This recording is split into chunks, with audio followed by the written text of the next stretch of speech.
Hey everyone. Please support what I do to help keep Greyhawk alive by subscribing to the channel. Also, please consider becoming a channel member to get early access to videos, exclusive live chats, quarterly adventure modules, and more. Thanks, and enjoy the show. There are limitless possibilities for adventuring in Greyhawk, but there are a couple of places in the Flyness where published modules have already taken place and they're ripe for adventure, especially for a beginning DM. That's what I want to talk about today on Greyhawk Ragnarok.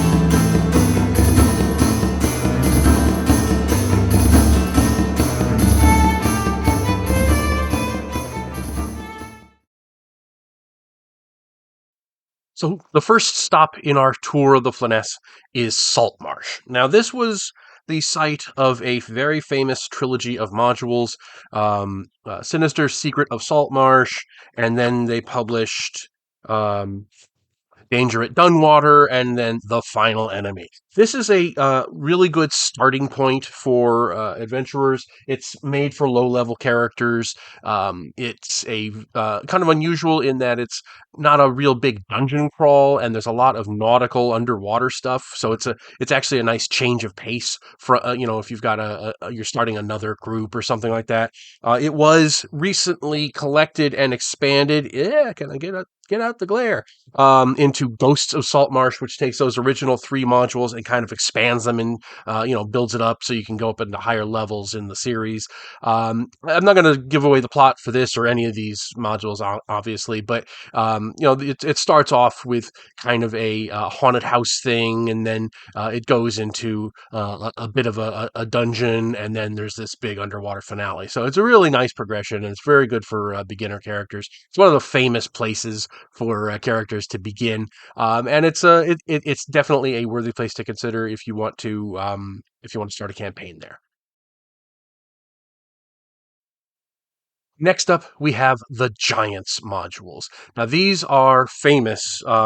They were originally published back in the late 70s. The very first adventure module that TSR published, by the way, I think, is The Steading of the Hill Giant Chief. And it's only 8 pages long. And it was followed by the Glacial Rift of the Frost Giant Jarl, which is also an 8-pager. And then the Hall of the Fire Giant King, which comes in at 16 pages. So this is a real massive one. These were really famous. I mean, so many starting players have gone through these modules. It is rightfully held as one of the great trilogies of all time, and then it feeds into the Underdark, Underworld trilogy, the uh, into the Descent into the Depths of the Earth, the Shrine of the Quotoa, and Vault of the Drow, depending on how you prefer it. Either way is perfectly fine, by the way.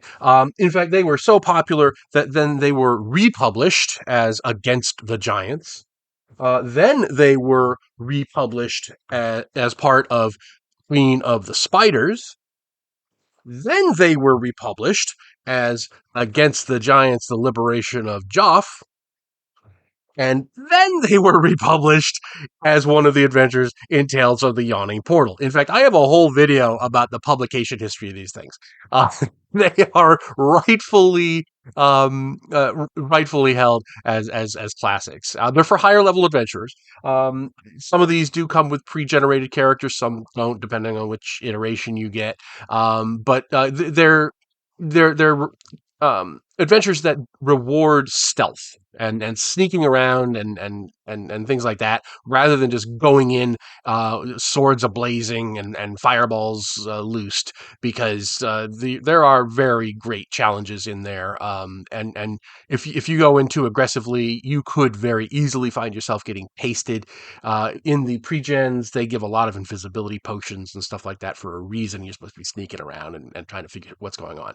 But basic plot: giants are raiding human settlements. Adventurers are sent in to stop the giants. They discover there's this much bigger conspiracy going on behind the scenes. So it is definitely a classic, but it's for higher level characters. If you don't mind that, that is a wonderful place to adventure in Greyhawk. Next up is an area that is really near and dear to my heart, and that is the village of Hommlet. This is one of the classic modules. It is also part of the famous Temple of Elemental Evil.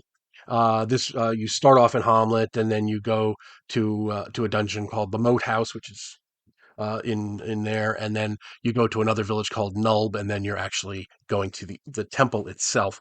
The I know a lot of people who just started in Hamlet and did the Moat House and never bothered to go to onward to the temple. This is often called Greyhawk's starting zone. It is for first level characters. You go to this village where evil things happened years ago, and might be happening again. You stay at the inn, which is beautifully well developed. There is the level of development of the characters here is wonderful. It spells out their personalities and histories and how they interact with each other. Some of them are spies for the temple. Some of them are spies for other things.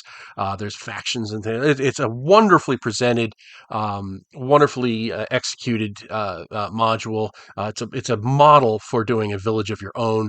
And one of the beautiful things about it, once you've completed Hamlet and or the temple, you can then stay in Hamlet, and there's plenty of things to do because you're in the what's called the Cron Hills, and there's like gnomish mines, and there's little villages, and you're near the gnarly forest, and there's stuff going on there, and you're within striking distance of a lot of good adventuring targets. So it's a place that if you start there, you can actually keep going well beyond the module itself. I've actually got a couple of free expansions to that on my blog. The link is in the description below.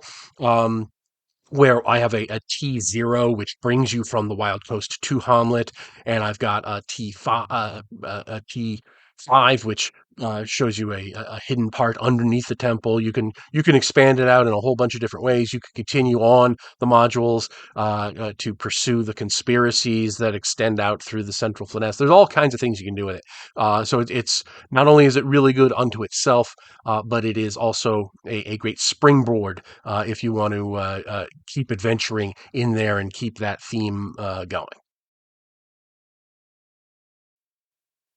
And finally, we have Greyhawk itself. I couldn't very well have a video like this and not include the city of Greyhawk. The city of Greyhawk is, of course, the central focus of the campaign.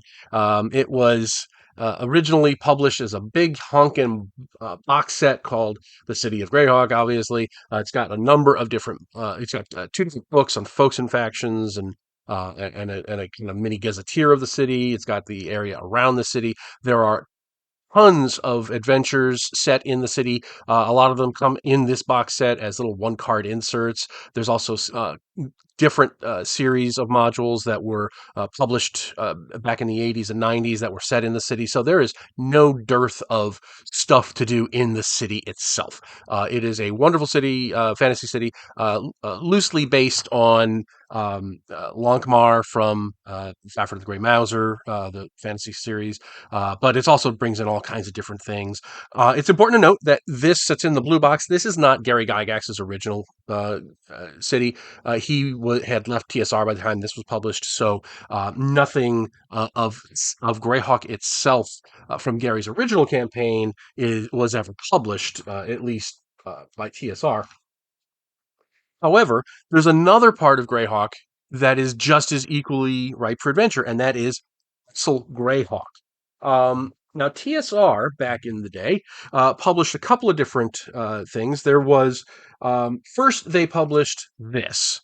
Avoid this. This is awful. This is terrible. This is a joke module that was published basically as an insult to Gary Gygax. There might be a few things that you could twist around and use in a proper sense, but honestly, it really rubs me the wrong way. It's not very well done, and I would avoid it if you can. And instead, I would go with Greyhawk Ruins, which is much better, much more serious. There is actually a sequel to this called Expedition to Greyhawk Ruins, which I forgot to bring off the shelf. But this is a proper mega dungeon. There are tons of levels divided into three. You can see here on the map there. It's got 3 different towers, each of which has a whole bunch of dungeon levels. There is a bit of a plot in here about things from the Underdark coming up, but you don't need to use that plot. You could just explore into the dungeon. However, there are alternatives, and this is great. This is a perfectly fine module. You'd have to you'd have to convert it to 5th edition or whatever you play, but it's perfectly great. But there are alternatives. Um, First is something that was actually written by Gary Gygax, um, uh, called Castle Zaggig. This was the original one published by Troll Lord Games, and then they lost the rights to it. But they are bringing it back and completing it is the news as of today in May of 2024. So once that comes out, it should be a great thing to use for your Castle Greyhawk. There are a couple other alternatives. I'm going to put in a plug for mine. Castle the Mad Archmage was designed to be my homage to Castle Greyhawk. It's got a lot of inspiration from things that we know that were in the original castle and so forth. This whole, this is a complete dungeon. It's got 13 plus levels. It's got the wilderness in the back. It's got all kinds of stuff in it. And this is an eminently suitable substitute. There's a bunch of other mega dungeons out there, and at some point I should just do a video about mega dungeons themselves, because they are kind of a different animal compared to regular dungeons that you might be used to. But there are plenty of ways to incorporate Castle Greyhawk into your game. It's what is called a tentpole dungeon. It's the kind of thing that it's always there as an alternative, but it's not always doesn't have to be the focus of the game. Like you don't have to keep doing it for week after week after week after week, even though you could because it's so big. But it's always there if you want to. Let's say 2 players don't show up one week, the rest of you can say, "Oh, let's go explore on level 5 of Castle Greyhawk." That's really a wonderful way to use that product without it becoming an unendurable slog, because that's all you ever do. But Greyhawk itself is also, like I said, the city has gazillions of places to adventure. It's right in the middle of the campaign setting, so from there you could go down to the Wild Coast and adventure there. You can go up north into the Bandit Kingdoms and adventure there. You could go into Ayuz, which is the land of the evil demigod. Because it's so central, it's really easy to use that as a jumping off point to go to a whole bunch of different places. Plus, it's a home to a lot of the NPCs that the famous wizards and characters and so forth. So you could very easily bump into some of those famous personages if they happen to be in the city. So so there we go. And there we are with my 4 top picks for places to adventure in Greyhawk. This is just a small list out of what could be an enormous list. There are plenty of great other places that I just didn't have room to include. Lendor Isle, Raddick. There's all kinds of places that you can adventure in Greyhawk, but I wanted to highlight just a couple of them that had been really well presented in published modules and so forth. So hope this has been really useful to you. I hope this encourages you to go out there and start a Greyhawk campaign. And hope you enjoyed it. Thanks very much, and I'll talk to you all later. Thanks for watching today's video. Please remember to hit the like button and subscribe to the channel.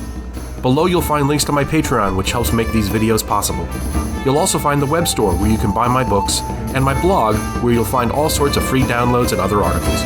Thanks, and have a great day.